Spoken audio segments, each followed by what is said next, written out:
On August 2, 1990, Iraqi military forces invaded the Emirate of Kuwait. Almost immediately after the invasion, the United States and allied countries deployed troops to the Middle East, implementing Operation Desert Shield. On November 29, 1990, the United Nations Security Council passed Resolution number 678, condemning the Iraqi invasion of Kuwait and authorizing its member states to use all necessary means to restore international peace and security in the area and ensure Iraq's withdrawal from Kuwait. The United Nations deadline expired at midnight, Eastern Standard Time, January 15, 1991. When Iraqi forces failed to comply, the coalition initiated Operation Desert Storm on January 17, 1991, with a massive air campaign. On February 15, 1991, the U.S. Army's 1st Infantry Division tasked elements of its 3rd Brigade with conducting counter-reconnaissance operations north of the berm, separating Iraqi and coalition forces, roughly along the western border between Saudi Arabia and Iraq. Its mission: to destroy Iraqi reconnaissance elements and to degrade their ability to use indirect fires on the main body of the U.S. 7th Corps.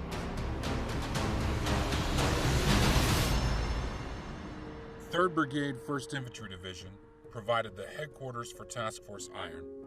It consisted of 2 maneuver battalions, 1-4 Cav, and 1st Battalion 41st Infantry, with the 4th Battalion 3rd Field Artillery in direct support. Task Force Iron also received general support reinforcing fire from an additional 16 artillery battalions. 1st Battalion 1st Aviation Brigade provided attack helicopter support. Engineers from the 317th Engineer Battalion rounded out the task force. Task Force Iron's mission was to conduct a covert breach of the berm on the Iraqi border and then advance through the breach to establish a screen line for the rest of the 1st Infantry Division once the main attack commenced. A breach is a synchronized combined arms activity conducted to allow maneuver through an obstacle. The task force's success rested on winning the counter-reconnaissance fight. Destroying the enemy's reconnaissance assets would prevent the Iraqis from gathering information on the coalition's intentions. This would go a long way towards setting conditions for success later in the campaign. Army Techniques publication 3-20.96 describes counter-reconnaissance as a tactical mission task that encompasses all measures taken by a commander to counter enemy reconnaissance efforts. It denies the enemy commander the ability to conduct reconnaissance and develop situational understanding. Countering enemy reconnaissance is the first and possibly most important step in ensuring the main body can execute its mission. At 1100 on 15 February, Task Force Iron initiated movement with 2 scout weapons teams from 1-4 Cav forward. 141 Infantry followed to the east, and 1-4 Cav followed to the west. At 11:30, 4-3 Field Artillery fired on Iraqi vehicles that could observe the task force's movements. Upon reaching the border, engineers created multiple breach lanes in only 15 minutes. The squadron advanced through the breach lanes with the tanks in the lead. Shortly after noon, all of Task Force Iron was through the berm and moving north. By 14:30, the entire task force was approximately 2 kilometers inside Iraq, but still short of the limit of advance along phase line Minnesota. The task force spent the next day clearing the area and improving its position. At 21:42, the task force made contact with what was believed to be 6 vehicles moving from northwest to southeast. Since the targets were beyond the limit of advance along phase line Minnesota, the task force prepared to engage with indirect fire, but the vehicles quickly moved out of range of the forward observers. At 22:10, the task force observed a group of 3 vehicles moving north to south.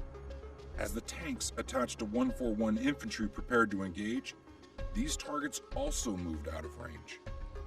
At 23:39, the task force reported the presence of possible Soviet-made BTRs, accompanied by at least one tank traveling southeast. 15 minutes later, at 23:54, Charlie Company's Bradleys made contact with 3 vehicles. They engaged with tow missiles, but could observe no secondary explosions.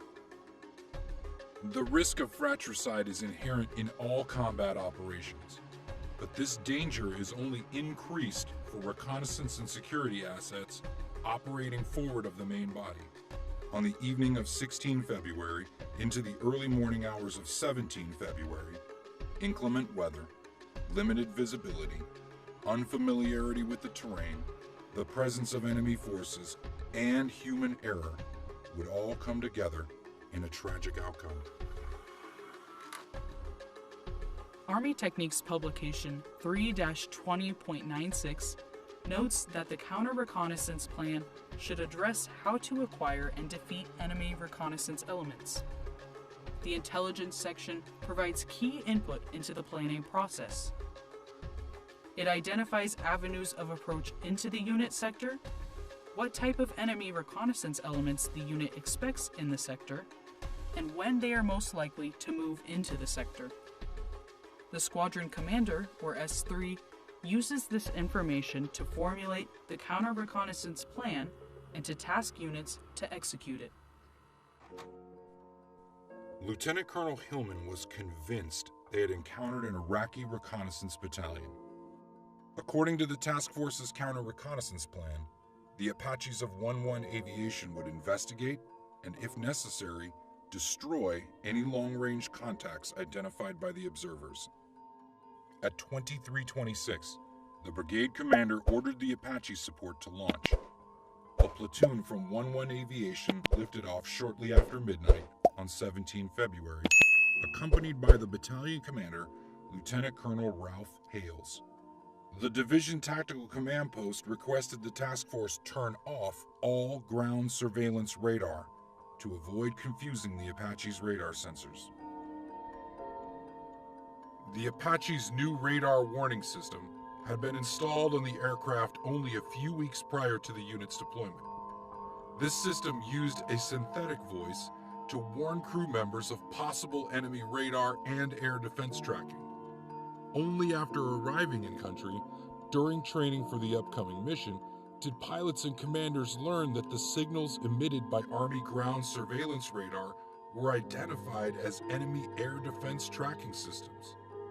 To limit the possibility of fratricide, units implemented an additional control measure, namely turning off all GSR when Apaches arrived in sector.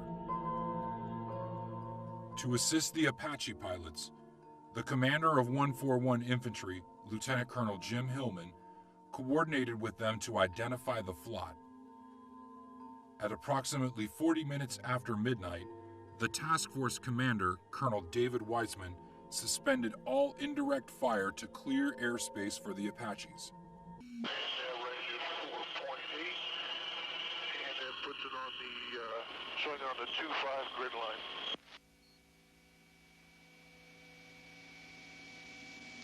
Iron Deuce 6, Gunfighter 6.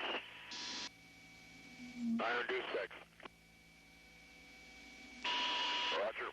What has happened here is that you have a Bradley, and let me give you the grid of this Bradley. Okay, you have a Bradley at 9046, 245, and he's oriented north on the screen line. He's got an APC near him also. Then off to his right are these 2 vehicles that I see, and those are the vehicles at 915-270. Your Bradley is not even looking anywhere near them. Over.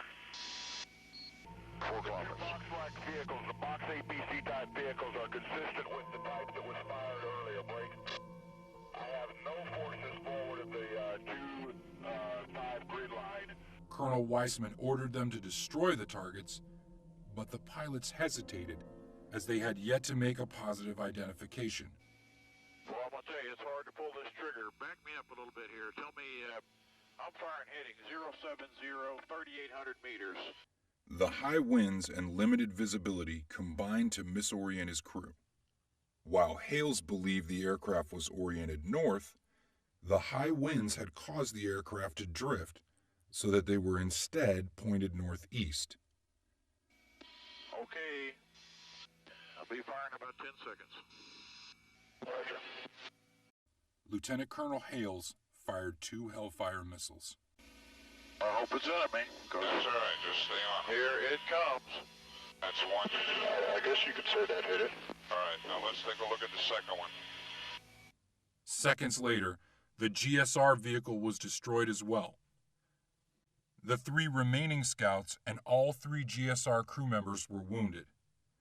Lieutenant Colonel Hales identified 2 individuals staggering away from the second vehicle. There are no hot targets. Oh, got 2 personnel walking away from the targets. Roger, you got guns? He ordered his wingman to engage with the 30mm cannon. It was then that Lieutenant Colonel Hillman broke into the transmission. That's Sullivan, Kitson. Maybe friendly vehicles may have been hit over. What? Roger, I was afraid of that. I was really afraid of that. Major General Rame, who had been monitoring the engagement on the battalion's command net, ordered it broken off immediately. As the Apaches returned to their assembly area, Task Force Iron continued the fight. For the next 2 hours, the task force continued to have sporadic contact, but by 0300, enemy activity had ceased. There were numerous mistakes made that night. Although 7th Corps had standard operating procedures for identifying friendly forces and preventing fratricide, many of these proved ineffective during periods of limited visibility. Thermal tape applied to vehicles was often indistinguishable at ranges over 1,000 meters. Infrared strobe lights provided a visual marker under passive night vision devices, but were not visible through the thermal systems used by Army ground and air combat systems. The most common marking system was a black inverted V painted on vehicle hulls. Another common marker was red VS-17 marker panels tied to the back or top of vehicles. Although many field expedients were tried, the most common limited visibility markings were red lens flashlights tied to bustle racks on tanks and Bradleys. Unfortunately, these were not visible through thermal sights. In addition to vehicle recognition signals, commands exchange liaisons, coordinate closely with adjacent units, co-locate command posts during complex operations, and use control measures to prevent fratricide.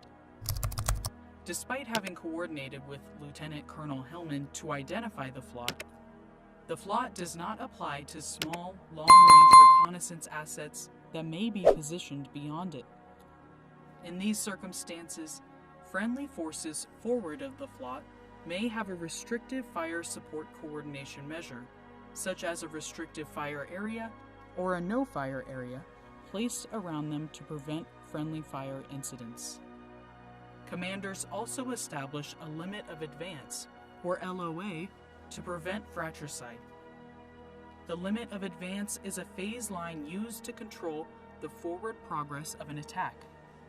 The attacking unit does not advance any of its elements or assets beyond the LOA, but it can push its security forces, such as reconnaissance assets, to that limit.